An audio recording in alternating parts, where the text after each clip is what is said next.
primer lugar, os quiero agradecer a los participantes, a los conferenciantes, empezando por Fabiola, continuando por Fernando, por José Matesán y Luca, que no está ahora, la participación con nosotros para darnos a conocer una parte importante de nuestra historia relacionada con el Camino de Santiago. Porque mucho de lo que vamos a tratar va a estar en esta calle antigua de Fernando González. Hoy vamos a tratar sobre el primer tramo. Fernando mañana hablará sobre la parte final de la calle, que tiene también su importancia, por parte de los ciudadanos. José nos va a comentar también la iglesia antigua, la iglesia de Santiago de la Fuente, en una ciudad tan como Burgos. Y por último, Pilar Sabat nos va a hacer la relación tan específica de San Lesmes, patrón de Burgos, con el Camino de Santiago. Os agradezco la asistencia a todos los que estáis hoy. Estamos cumpliendo todas las medidas preventivas que marca también la legislación, con la distancia de seguridad, la mascarilla, que sea, lamentablemente no queda más remedio, y agradezco especialmente también a los vecinos del casco histórico, Francis, y también a Víctor, su entrega, su dedicación, su esfuerzo, para hacernos esta conferencia en streaming para que lo podamos visualizar también a través de YouTube, va a quedar grabado y va a ser cuando queramos lo podamos visualizar. Y ahora toca presentar a Fabiola. Bueno, Fabiola Monzón, a ver, todos creo que la conocemos. Su relación con el Camino de Santiago es innegable. ¿Por qué? Porque ha hecho la excavación del solar del Cid a la vera del camino, la de la antigua iglesia de San Román también a la vera del camino, y actualmente está en la dirección facultativa de las Llanas, que también nos lo ha explicado. Mañana vas a continuar y todavía se ha ampliado para dar a conocer la importancia del viejo Burgos, de lo que había, siempre desde ese punto de vista, ella como historiadora, pero fundamentalmente como arqueóloga. Ella comenzó a hacer sus pinitos en arqueología, trabajando ya por el año 1985 en el Castillo de Burgos, y luego en 1989 acabó la licenciatura de Geografía e Historia. Y bueno, pues ya desde 1990 ya son 30 años los que lleva ejerciendo esa labor de historiadora, pero con la especialidad de arqueología. Una arqueología que nos permite descubrir lo que antes había y que actualmente no lo vemos, pero lo incluimos en la...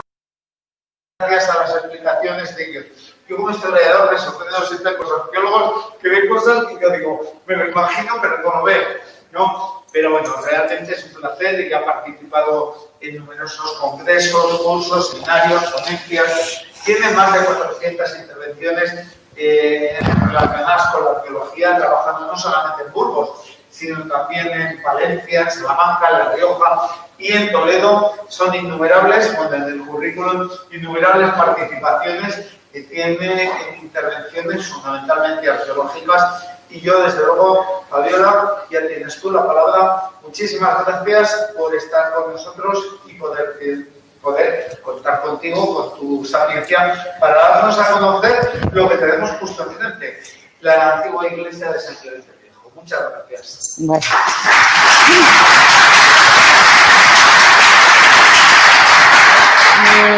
Bueno, buenas tardes. En principio, claro, soy yo la que debe agradecer a la Asociación del Camino de Santiago, sobre todo, que me haya invitado a esta conferencia, charla. Sobre todo, yo me voy a tratar a nivel arqueológico. Si me permiten, yo sí que me voy a quitar la mascarilla, porque si no, esto es un poco horrible. Y les agradezco porque se me oye además mejor, de otra manera chillo mucho e incluso me quedo sorda. Bueno, yo sobre todo voy a explicar un poco cosas a nivel histórico, pero les quiero mostrar algo quizás más inédito a todos, que son los restos arqueológicos que hemos ido localizando a lo largo de estos años. Como ya decía Jesús, en los últimos años hemos hecho diferentes intervenciones, pero la que voy a presentar ahora mismo en concreto, sobre todo, es la más relacionada con la urbanización que se hizo de la calle Fernán González, aproximadamente hacia 2008, que fue la que nos permitió ver de nuevo otra vez la iglesia de San Llorente, algunas zonas, y la localización de otros elementos que también eran algo desconocidos. Hoy en día, antes de que se me olvide, dentro de la calle existen, como veremos, localizados los restos en el entramado urbano, en el pavimento, cosa que a veces pasa desapercibido, y se dejó una plaquita, pero no todo el mundo entiende que efectivamente esas marcas son restos de casas, etcétera, que luego iremos viendo. Debemos tener en cuenta, por un lado, que la calle Fernán González es una de las más largas que existe en el contexto urbano de la ciudad histórica. Es casi 1 kilómetro que empezaría a desarrollarse desde la zona de San Gil hasta el Arco de San Martín. Sin embargo, a lo largo de los siglos estaba formado por varias calles, en concreto más o menos 3 calles que iban en función prácticamente de los templos existentes. Algunos autores pueden llegarla hacia un momento, hacia una zona u otra, hacia un solar u otro, pero en definitiva estaba formada por tres tramos que están. El primero sería desde San Gil hasta aproximadamente, vamos a poner calle Valentín Palencia sin entrar en más detalles, que sería lo que es la calle San Llorente, precisamente relacionada con ese templo que luego veremos. Después estaría otra calle que se llamaba, tenía muchos nombres, pero era Coronería, principalmente relacionada con la Puerta de la Catedral, y luego vendría el tramo de Tenebregosa, que ya llegaría hasta el final de la calle. Dicho esto, yo me voy a centrar un poco también, antes de saber los restos, de localizarlos, debemos tener un poco en cuenta la trayectoria histórica de la ciudad. Entonces, si pasamos en la siguiente fotografía, vamos a ver un poco esa evolución del poblamiento a lo largo de los siglos, ¿vale?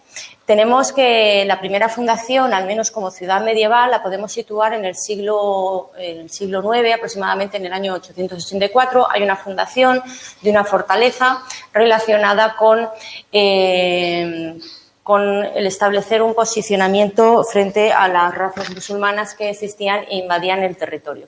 En ese sentido, se hace una fortificación destinada a mantener la entrada de los musulmanes y, sobre todo, garantizar un espacio que permitiera el asentamiento de gentes que venían desde el norte buscando nuevos territorios, nuevas tierras.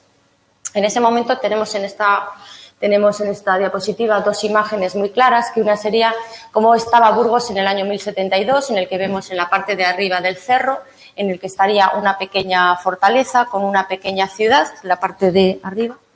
A ver, se me oye bien, ¿verdad? Sí. Aquí. Vale, teníamos esta zona, estaría la ciudadela. En este momento seguramente podría estar ya la iglesia de Santa María la Blanca, pero vemos que enseguida ya hay un cierto desbordamiento de lo que sería esa ciudadela, generándose pequeños picos que estaban situados en la ladera del cerro. Hay que pensar que teníamos otros en esta otra zona, que serían San Martín de la Bodega, la Rebolleda, etcétera, San Pedro Eras, y dentro de lo que a nosotros... Dentro de... Agua pasa. ¿Qué has hecho? Dentro de lo que a nosotros... Bajo el puerto. Dentro de lo que a nosotros nos interesa, estaríamos situados en la zona de San Lorenzo. ¿Vale? Desde luego, San Lorenzo es una de las primeras zonas que empieza a tener un cierto renombre, sobre todo, como luego vamos a ver, porque ya en el 1039 aproximadamente tenía ya una iglesia y un monasterio, quizás, que es adquirido por Fernando I, rey de Castilla, y lo adquiere ya el monasterio San Pedro Cardeña. Debemos pensar que en ese tiempo el monasterio San Pedro Cardeña era el eje fundamental y el monasterio principal, que era el que tenía las máximas propiedades dentro de esta zona.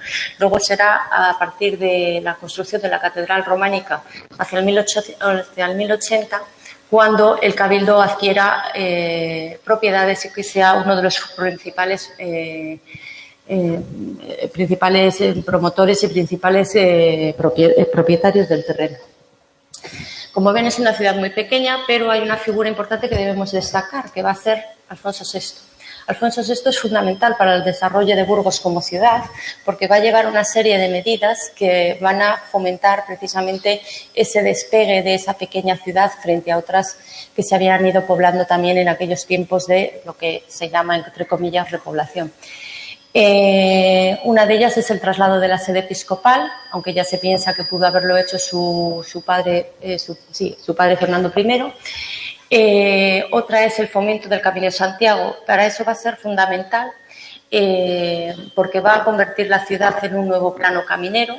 Él construye el monasterio de San Juan a un lado, a la entrada, y el otro el Hospital del Emperador a la salida, con lo cual los viandantes iban pasando a media ladera de lo que es el Cerro del Castillo. Si ven este plano, ahí pueden ver el Arlanzón, que está aquí, pero luego pueden ver el río Vena. Quiero que se fijen en ese detalle porque hay gente que me dice, te has confundido, el río Vena y tal, porque debemos pensar la catedral. Pero es que el río Vena es el que luego se transforma en Esguevas, ¿vale? Esta sería luego la Esgueva de Trascorrales y esta venía con la Algevina, o sea, son brazos del río Vena y del río Pico que estaban metidos dentro de la ciudad. ¿Eso qué ocurre? Que generaba que tuviéramos una ciudad y un espacio en que la parte baja era casi mesopotámico. Estábamos rodeados de ciertos riachuelos y esguevas en las cuales hacían zonas intransitables. Y estos riachuelos en unas partes era bueno y en otras partes, lógicamente, era malo. ¿En qué era bueno? Pues en que teníamos, por un lado, teníamos un cerro y una zona... A ver que me muevo. Ah, el reloj. ¿Me le quito? Le quito el reloj. No me pidas más. ¿Eh? Sí, se conoce que hace contacto. Es electrónico. Vale, lo siento. A ver, recapitulo. Tenemos, por un lado, un cerro en el que estaba situado la población medieval. Debemos pensar que aquí en este momento estamos ya a mediados del siglo XII, ¿vale? Luego tenemos un espacio que sería de zona de vega relacionada con estos ríos que hemos dicho y que luego se va a llamar en este momento La Plana. A partir del siglo XII, imagínense cómo está esta ciudad, es decir, todavía tenemos esos riachuelos que van estando y decíamos que eso era bueno porque va a ocupar molinos, va a haber baños y sobre todo va a ser espacios dedicados a la agricultura, ¿vale? Estas esguevas van a estar activas, aún siguen activas en algún caso, y hasta la cubrición del siglo XIX van a ser importantes en la ciudad. Imagínense que, por ejemplo, la moneda no podía ser transitable y no se ha generado como calle hasta prácticamente finales del XIX o el XX. Aquí dentro de este espacio que tenemos, una de las esguevas más importantes, además de la Trascorrales, va a ser la Algevina, que es una de las esguevas que se metía entre la llana y pasaba por la zona esta de San Gil, ¿vale? Entonces, es un poco, quiero que se den cuenta de cómo ha ido evolucionando ese territorio. Claro, lógicamente, otra de las acciones principales, aparte del Camino de Santiago, fue la construcción de la catedral románica sobre unos palacios que estaban asentados en la zona de La Plana. La zona de La Plana era todo de poder real, en principio, todo.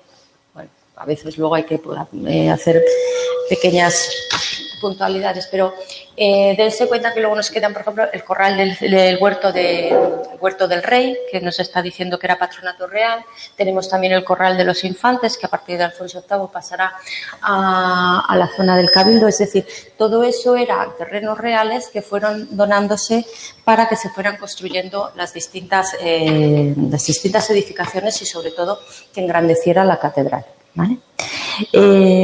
Antes de pasar a la siguiente diapositiva, me gustaría leerles dos párrafos, sobre todo porque son de árabes, que nos dan otra visión, que no es la cristiana. No era el reloj, soy yo misma. No me mandes quitar nada más. Ah, la petaca. La vamos a poner aquí. ¿Ahí? ¿Ahí? ¿Sí? Venga. Me muevo. Mira, tenemos en el 1049 dicen, Kitab al-Raud, el libro de este personaje, dice: es ciudad defendida y bien fortificada, que posee bazares y establecimientos de comercio. Está bien aprovisionada y es rica. Es a la vez fin de viaje y etapa para los que van más lejos. Posee numerosas viñas. Alrededor de ella hay extensiones cultivadas y distritos prósperos. Estamos hablando de un siglo XI, ¿vale? Evidentemente, el Camino de Santiago lo que va a producir también es que es un paso, fue una conexión total con Europa. Entonces, no solo era una vía de peregrinaje, una de las 3 más importantes que les voy a hablar a ustedes del Camino de Santiago, sino que era también una vía... Yo no sé, ¿me quito esto?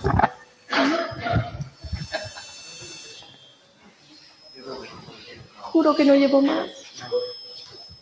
Bueno, era una conexión importante y sobre todo porque eso va a provocar que vengan gentes de Europa, gentes francas, gentes de paso, y se van a establecer unos grandes comerciantes que van a provocar también el florecimiento de esa ciudad ya renacentista, con esos palacios, de esos grandes comerciantes y esa burguesía que se fue generando dentro de la ciudad.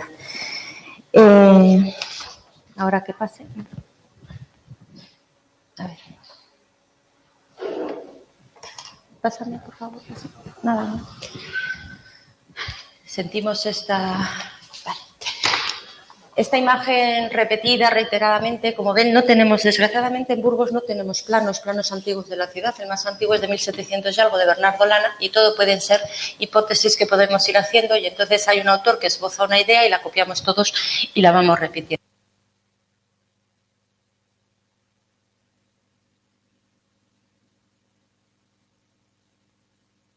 Si grito más, ¿sí? Ahora sí. Bueno. A ver, ¿se me oye ahora? Sí.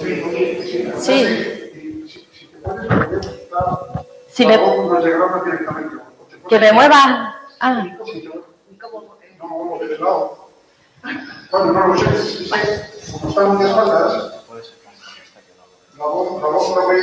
¿Se me oye bien? Vale. Si eso, volvemos a hablar. Vete aprendiendo, Fernando. Mañana no te pasa. Tenemos esta imagen que es un poco el Burgos medieval, en un castillo, pero claro, este castillo debemos pensar que ya es copiado, según si es pleno medieval, estaría copiado ya de un siglo XVI, pero bueno, aquí nos ha ido reflejando las diferentes iglesias que había y ya vemos que a partir del siglo XIII, a partir del siglo... Madre mía, yo ya no sé.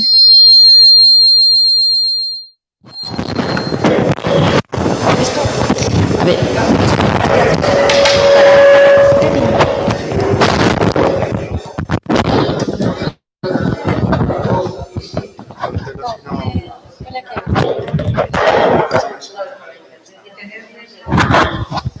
A ver, ¿así? ¿Así mejor? De momento sí. Vale. Venga. ¿Se me oye por detrás? ¿Sí? Vale. Sujeto. Bueno, les quería decir eso, que a partir del siglo XIII ya la parte superior de lo que es el cerro se llamaba Villavieja y está todo desarrollándose sobre toda esta zona que era el Camino de Santiago. En la siguiente imagen, ya para ser un poco breve con lo que es la historia, vemos que la zona del castillo y del cerro ya había sido prácticamente... ya no hay viviendas, sobre todo a partir de 1476, que es la quema de la calle de las Armas con Fernando el Católico a raíz del tema de la Beltraneja.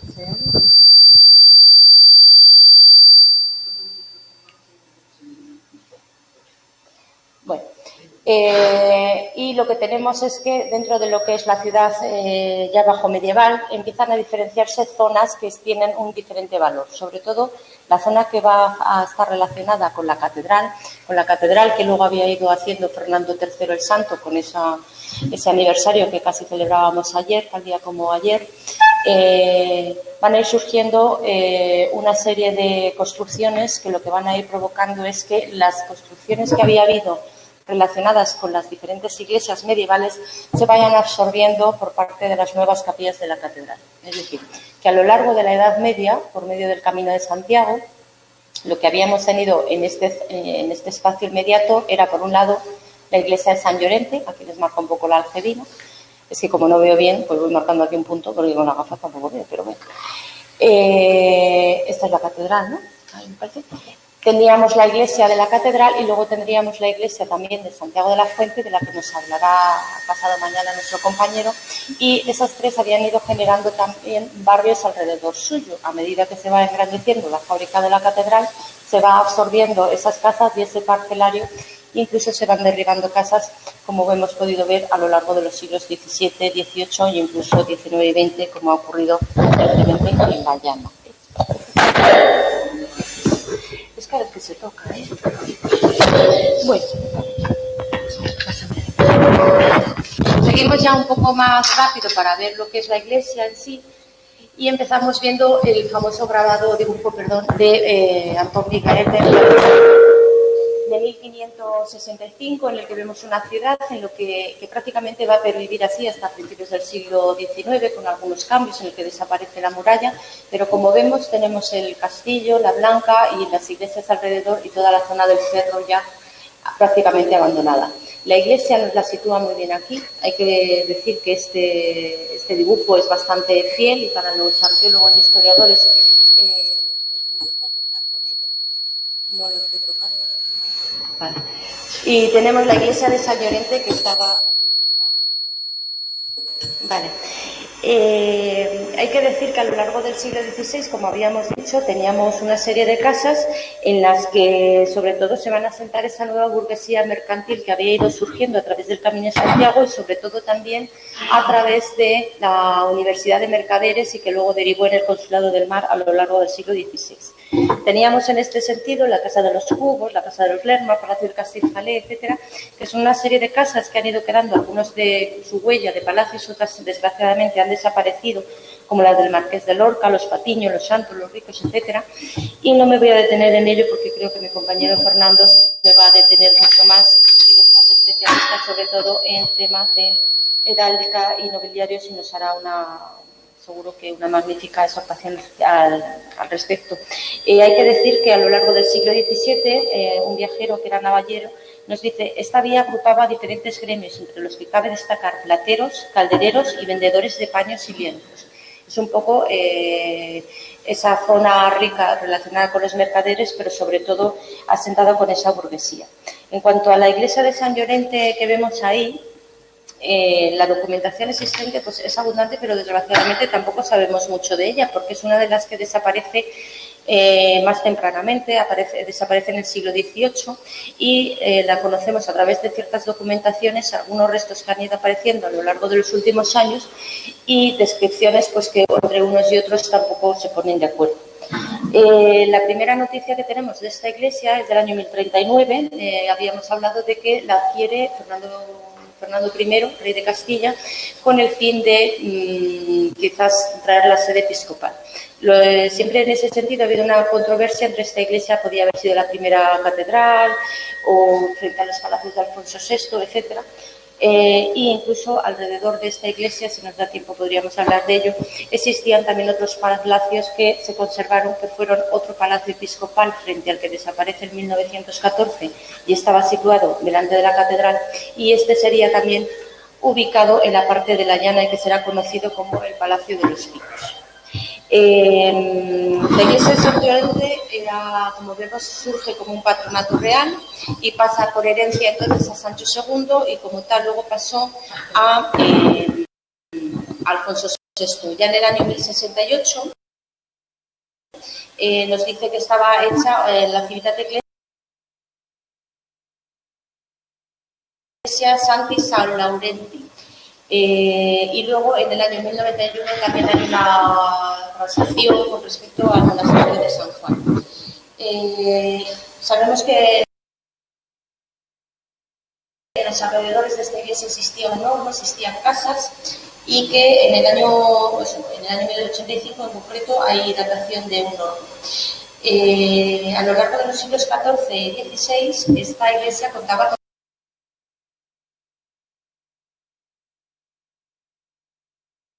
con numerosos oratorios y capillas en las que también se enterraron numerosas familias nobles, como ocurría en casi todas las iglesias de Burgos. Debemos pensar que por un lado tendríamos una iglesia, que luego veremos una iglesia inicial, una iglesia que nacería con estilo románico seguramente, y posteriormente todas se van ampliando en estilo gótico. Gracias a no se conserva en Burgos ningún resto prácticamente de lo que es el estilo románico en nuestras iglesias, precisamente porque todos estos comerciantes decidieron ampliar y rehacer esas capillas, bien para su oratorio o bien para sus cámaras funerarias o panteones. Parece que estaban enterrados en esta capilla los San Martín, los Pesquera, los Lerma y los Burgos, y tenían panteones los Gallo, los Medina, los Maluenda, los Salamanca y los Ruiz de Compludo, que fueron los antecesores del padre Vitoria. En este sentido parece que Agustín Lázaro, en una de las visitas que pudo hacer en los años 60 o 65 a una de las sótanos de una de las casas que luego desaparece, parece que encuentra una lápida o algo así diciendo que estaban enterrados los padres de Juan Francisco de Vitoria. Y en ese sentido se estima que el origen de este hombre, que fue el que hizo las leyes de Burgos de 1512, era de origen burgalés y no de Vitoria, como dice el nombre. Lo curioso es que el hombre hizo fotos, Agustín Lázaro hizo fotos de la cripta y tal, pero curiosamente de esa lápida no hizo fotos. Algunos textos nos dicen un poco, bueno, pues precisamente son los que más nos aportan, ¿no? Agustín Lázaro dice que tenía varias capillas y que probablemente adosadas a la primera fábrica del edificio. Los Lerma tenían dos, una a la izquierda de la iglesia, y no se dan más precisiones, y otra a los pies del templo, fundada en 1459. Los Burgos también habían construido la suya frente a la primera en 1402. La cofradía de Santa Catalina tenía también la suya propia. En el XV eran muchas de estilo gótico, y también en el siglo XVI se hicieron importantes obras. Sin embargo, ya en los últimos años del siglo XVI ya parece que estaba algo en ruina esta iglesia. Debemos tener en cuenta también que fue importante porque en ella se reunían los mercaderes del Consulado del Mar. Incluso en ella tuvieron una serie de reuniones y dieron órdenes y tal, y tenían incluso sus propios beneficiarios y algunos capellanes dedicados a este uso. También parece que tenía un soportal en el patio de la iglesia. Si tenemos patio de la iglesia podríamos pensar que tenía un claustro.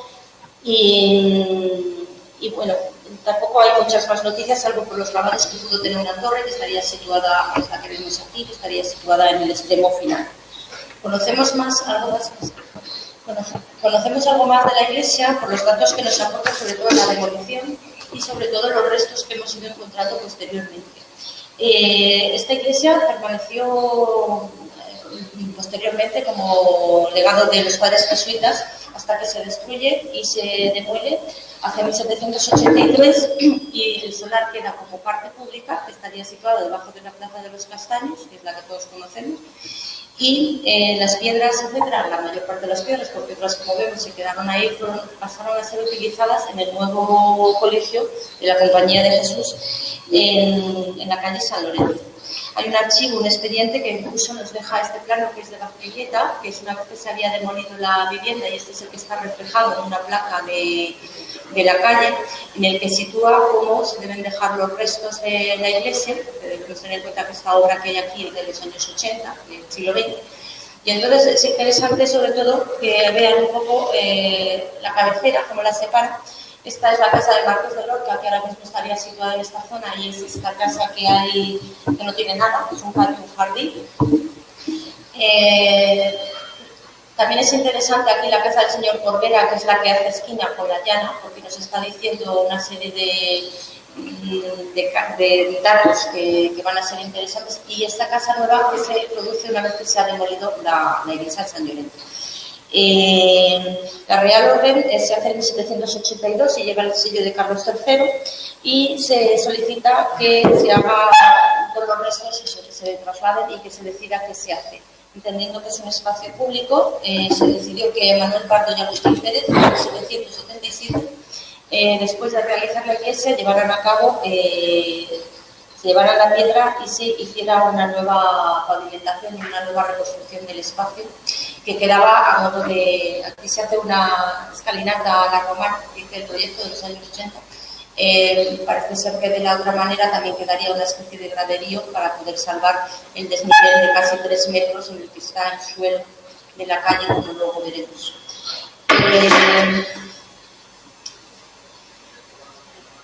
A lo largo de después del siglo XVIII, cabe señalar que la calle siguió también siendo importante, una vez que se había derribado, y siguen haciéndose remodelaciones de los edificios, incluso construyen personajes nuevos como el arquitecto Fernando González de Lara, muy importante dentro de la arquitectura de la ciudad, que tenía aquí sus casas en esta zona, también la familia de Salamanca o los condes de Berberana, que se acordarán porque es precisamente luego la fábrica de harinas y la que hoy se hace un centro hotelero de estilo ya clasicista. Y empezamos ya un poco más de cero, viendo un poco los restos arqueológicos. Casi todos los que estamos aquí, yo creo que recordaremos en los años 80, 85 aproximadamente, que al intentar hacer ese proyecto nuevo de urbanización de la Plaza de los Castaños, aparecieron estos restos arqueológicos. Pedro Gutiérrez, que fue el arquitecto que llevó estas obras, nos hizo un plano, luego no coincide mucho, o sea, porque debemos pensar que con el tiempo las mediciones avanzan, pero bueno, nos da una idea de lo que ha aparecido en las naves laterales, y esto aparecieron en los años 85 y estuvieron visibles hasta el año 87. Esto viene un poco también a colación de ahora sobre todo los restos cuando vamos encontrando que la gente pregunta qué hacer con ellos, ¿no? Pues en este caso pasó un poco lo mismo. Hubo una gran polémica, quedaron al descubierto, empezaron a hacerse análisis de las excavaciones, de los elementos que habían, y incluso gente de las administraciones con competencia en patrimonio llegó a decir que tenían muy poco interés y que sacar esto a la luz sería una palabras textuales, con lo cual al final se concluyó todo al no tomarse decisiones, se empezó a convertir en un foco donde según ellos en el muro se acobijaban maleantes, etcétera, en un basurero y tal. La población y la vecindad se echó encima de la administración y finalmente se optó por taparlo de nuevo a la espera de quizás años futuros o simplemente manteniendo la iglesia preservada para siempre, ¿no? En la eternidad. Pero es un poco lo que ahora mismo la polémica que pasa con muchos de los restos arqueológicos que están ocurriendo. Tendríamos recopiladas que no vienen a cuento cada una de las palabras que salieron a la luz después de hacer los estudios de quienes dicen la poca importancia que la iglesia tenía frente, bueno, Agustín Lázaro también hizo un artículo en la prensa en ese tiempo y entonces analizó y él, como había desde el año 65, esos otros restos que tenía, él deduce que esta iglesia es parte de la ampliación de la iglesia de San Llorente, en el que podría estimarse una datación aproximadamente del siglo XIII. Estaríamos no solo en la nave central, sino en una nave lateral, que luego pudimos comprobar, y que para él esto era interesante, pero más interesante era esa cripta que él había visto debajo de esas casas que habíamos, o sea, donde está situarnos todos el Pablo, la zona de abajo.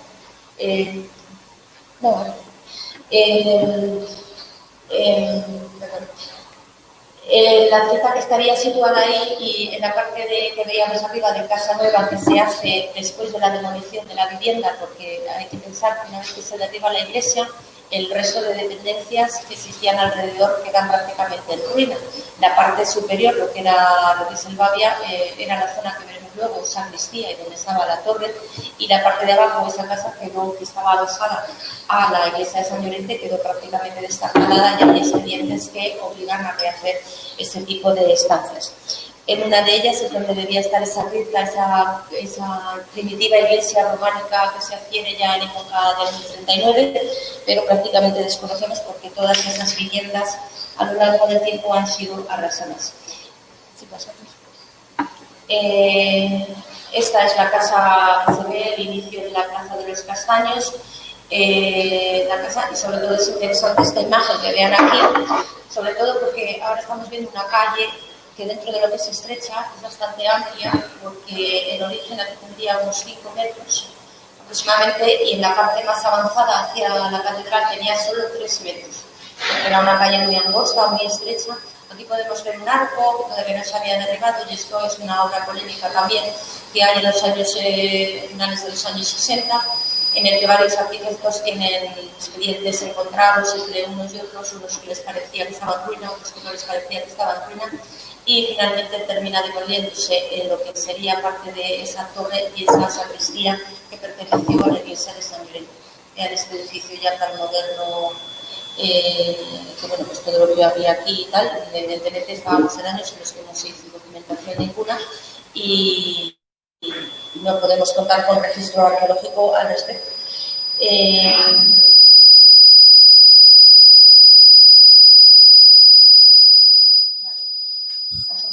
Si queréis ya vemos pasar la fotografía. Vale. En esta imagen, ¿vale? Para que se hagan una idea, tenemos la Plaza de los Castaños. La primera imagen que habíamos visto con los pilares es lo que se encuentra en los años 85 aproximadamente, y cuando hacemos la urbanización de la calle, lo que encontramos son estos restos. Dense cuenta que todo esto eran casas que pertenecían a estos solares, y lo que es la calle en sí es lo que queda ahora mismo en esta zona. Tenemos que pensar que lo que es el albergue, la casa del fútbol, etcétera, estaba ya en el siglo XVI, y todas estas casas que estaban demolidas, fíjense lo estrecha que era esta calle. Es interesante desde el punto de vista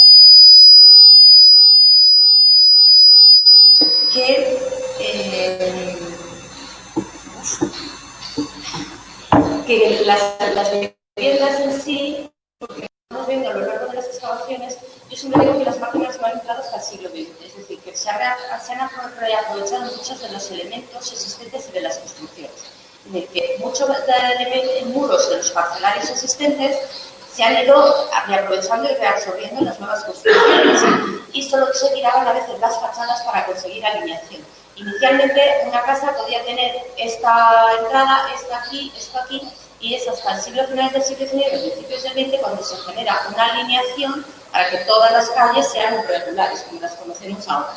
Eso va a provocar que cuando encontramos restos arqueológicos, no siempre tengamos unas alineaciones perfectas. En este caso, para que se hagan una idea, toda esta demolición de alineaciones y tal se lleva a cabo en 1914. O sea, es una cosa muy reciente, no tenemos que irnos hasta muy lejos para ver. Entonces tenemos por un lado lo que es los restos de la iglesia que habían aparecido, que tendríamos que sumarlos a los que aparecen aquí, con lo cual estaríamos en una nave lateral, una central y la otra que llevaría hasta la casa del Señor por fuera, que tenemos aquí unos 18 metros aproximadamente de anchura. Tendría 3 naves, seguramente la central de mayor altura, y desconocemos hasta dónde podía llegar en este sentido, si hacemos caso al plano de Arteguieta, o podría ser más extensa y no les cabía en esta zona, porque tenemos cuenta que luego se hace la casa de Parques del Lorca. Por un lado teníamos la casa de Silvaria, para entendernos, el número 25 creo que es, que pertenecería a esa parte de Torre y Sacristía, y luego aquí hemos puesto palacios reales posibles, porque era una de las anotaciones que hacía el padre Flores, que podría haber habido. Eso no habría mucho que debatir, puesto que considero que creo que no son estos los palacios reales, pero bueno, sí que serían palacios en el sentido de que habría casas de algún personaje importante, y luego tendríamos otras casas que vendrían con esa alineación que pervive hasta 1914. Aquí podemos ir viendo ya de una manera, estos serían los restos en sillería de la primitiva iglesia de San Llorente, que vemos aquí con estos quiebros, se van metiendo, incluso en alguna tenemos signo lapidario, que tendríamos que aproximadamente puede llegar en el siglo XIII o XIV. Estas son vistas desde arriba, en las que se van ampliando con un pequeño contrafuerte que se conserva, es esto, ya que es lo que les decía, que ha quedado señalizado en la calle. Seguimos ampliando y vemos que esta sería lo que es el edificio que tenemos, el número 25 me parece que es, de Cardenal Seguro, ¿no? El 23, el 23 está apuntado, vale. Que sería lo que es la zona de sacristía, que viene a coincidir prácticamente con este edificio, y la zona de torre. Vean un poco cómo es la construcción, también tendría unos salientes, unos muros de sillería y luego aprovechan compuesto. Cabe decir que en alguno de ellos incluso sería conservado restos de pintura mural. Esta sería un poco una construcción más o menos también de mampostería de buena calidad, que pertenecería a esas casas más singulares, con unos contrafuertes que tenía en los extremos, y luego a continuación de la calle vendrían el resto de casas que llegaban hasta donde está el mirador, que conocemos en la parte de la llana. Y esos son un poco los restos que tenemos de la sacristía, etc. Como ya nos vamos haciendo paso de tiempo,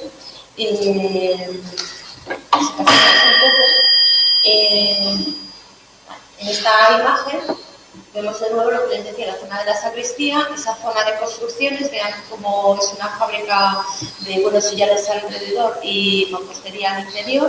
En esta habría sido cortada, pero se conserva. Cabe señalar que finalmente todos estos muros se han quedado en su sitio, se protegieron con el textil, se quedaron marcados en la calle y no hubo necesidad de estropearlos.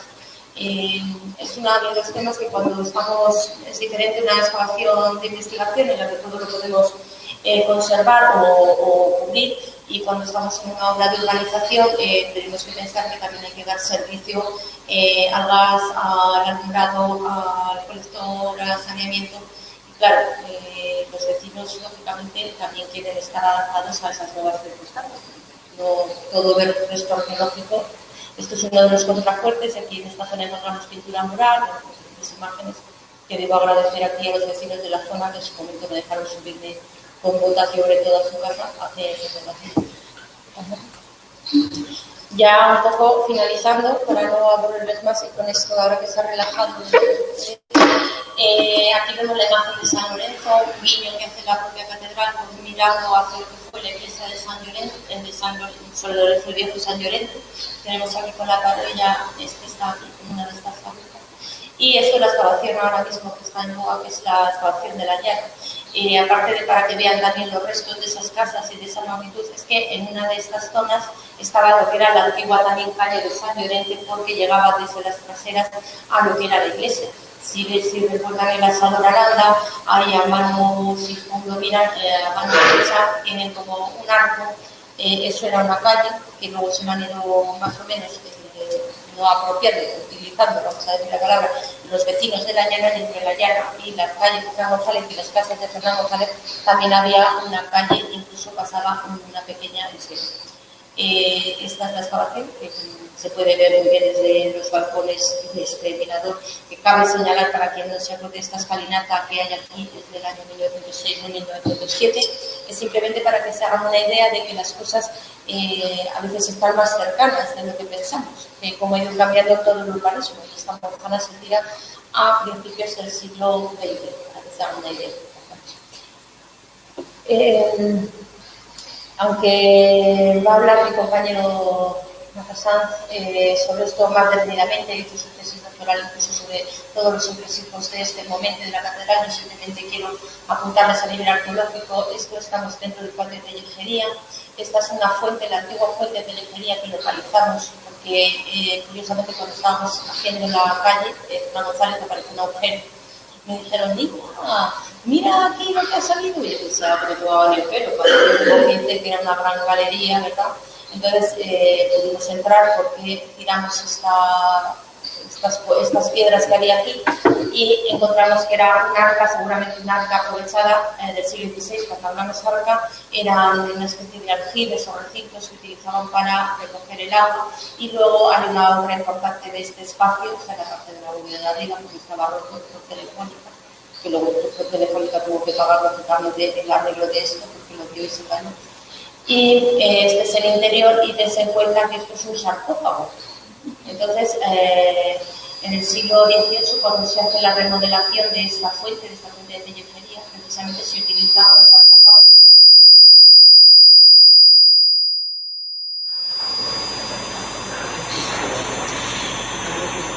Y aquí tienen una decoración. Nos dice que bueno, se recoge el sarcófago del patio del osado, en la parte de abajo se sitúa lo que es la decoración, y todo esto llega a un subidero que se sale a una serie de alcantarillados que son los que ahora estamos intentando localizar también dentro de la llana, teniendo en cuenta que la catedral siempre ha tenido un problema de humedades, de todo tipo de razas, con los Manuenda, actual de Castilfalé, por las aguas que se les filtraban, las cuales andará también mi compañero en relación a la iglesia de San Llorente. Pero esta ahora mismo se ha vuelto a poner una reja y actualmente no se puede ver, con lo cual me ha parecido una oportunidad para mostrarles estas fotografías inéditas. Si pasamos ya al siguiente. Esta es un poco la imagen de la fuente que la hemos podido.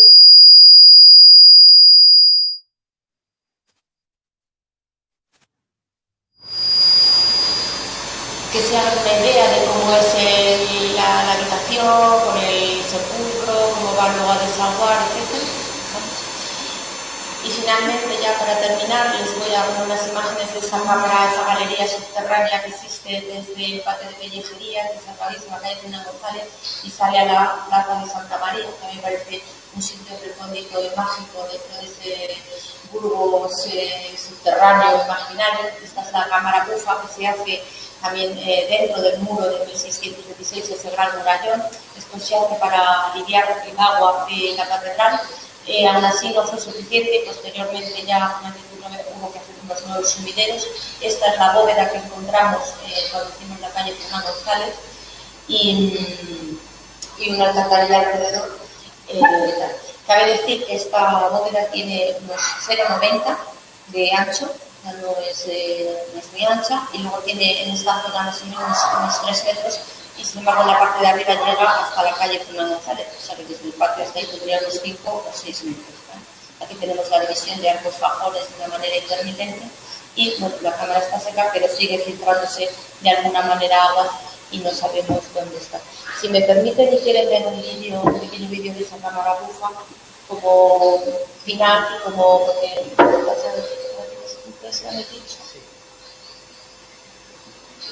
vídeo. No tengo nada.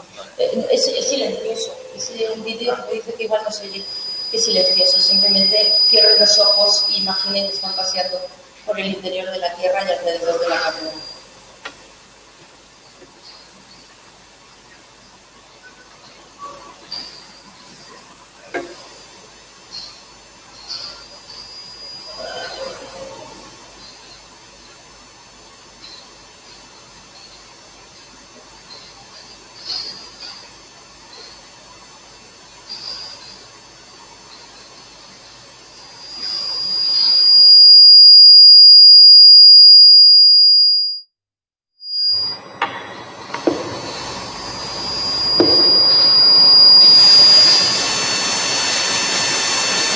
Bueno, y con esto doy por concluida la conferencia.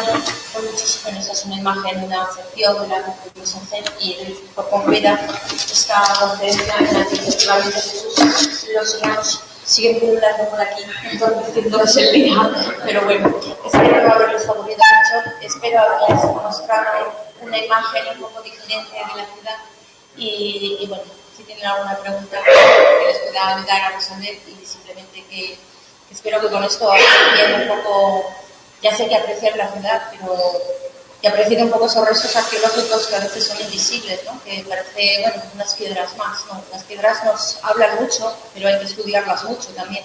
En cuanto salen los restos no sabemos lo que son, necesitamos un proceso de investigación después, pero luego, una vez que están analizadas, nos aportan esta nueva historia de Burgos desconocida. Sin más. Muchas gracias.